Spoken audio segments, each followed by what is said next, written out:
Bonjour, je vais vous montrer dans cette vidéo comment faire pour importer un visuel personnalisé. Donc, on aimerait ça pouvoir répliquer quelque chose qui ressemble à ça. On appelle ça un diagramme de corde.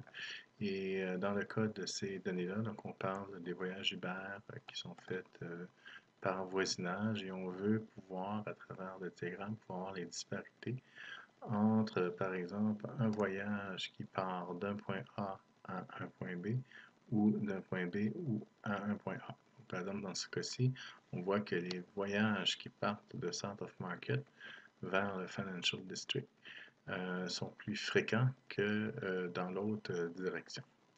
Donc, on aurait fait une recherche sur le App Store pour trouver ce visuel-là. Donc, on sait que ça s'appelle un diagramme de cas. Donc, ça, c'est comme un indice pour le trouver. Donc, on l'a ici. Donc, ça, c'est le diagramme en question. Et puis, on aimerait ça importer ce visuel-là pour pouvoir l'utiliser. Donc, lorsqu'on fait notre magasinage, bon, on doit repérer les visuels, lire la documentation. Souvent, il va y avoir une vidéo qui explique comment l'utiliser, parfois un ensemble de données avec lesquelles on peut travailler et se faire la main. Donc, on a fait ça. On a préparé nos données ici. Donc, nos données sont prêtes pour le visuel. Donc, on va placer de la bonne façon. Ça fait qu'il resterait juste à mettre le visuel. Alors, pour faire ça, il y a donc, on a les visuels standards. Et là, ici, on doit aller à l'importer. Donc, soit qu'on l'ait déjà dans un fichier, alors on pourrait l'importer à partir du fichier. Donc, par exemple, on pourrait ici prendre un fichier qu'on aurait déjà téléchargé, comme ce serait le cas ici. Ou l'autre option, c'est de l'importer du store. Donc pour ça, on doit être connecté. On va faire importer du store. Et donc on cherche notre visuel, on repère. Une fois qu'on l'a repéré, tout simplement mettre ajouter pour l'importer.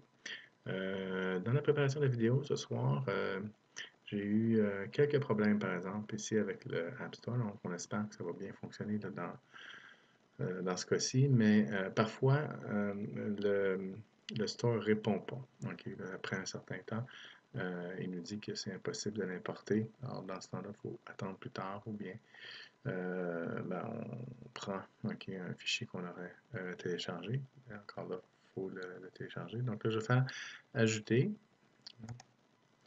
Et si ça va bien, ça a bien été, ça nous dit visuel importé. On dit OK et on l'a ici, prêt à utiliser. Donc, c'est ce qu'on va faire. On prend le visuel, on le met là. On va donner les villes de départ, les voisinages de départ, les voisinages de destination et la valeur. Alors, ça nous donne ce visuel-là.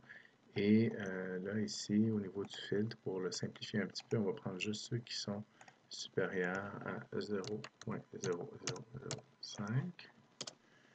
OK, donc ça nous donne ça.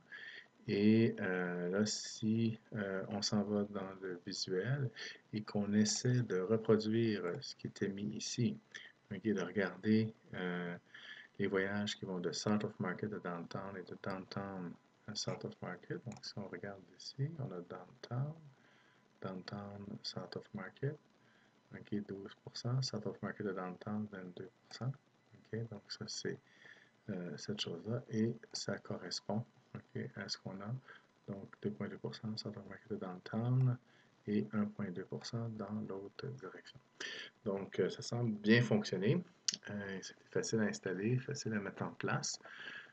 C'est le visuel qu'on voulait utiliser. Donc, dans la vie, ce qu'on fait, c'est qu'on va aller sur AppSource et on va faire une recherche.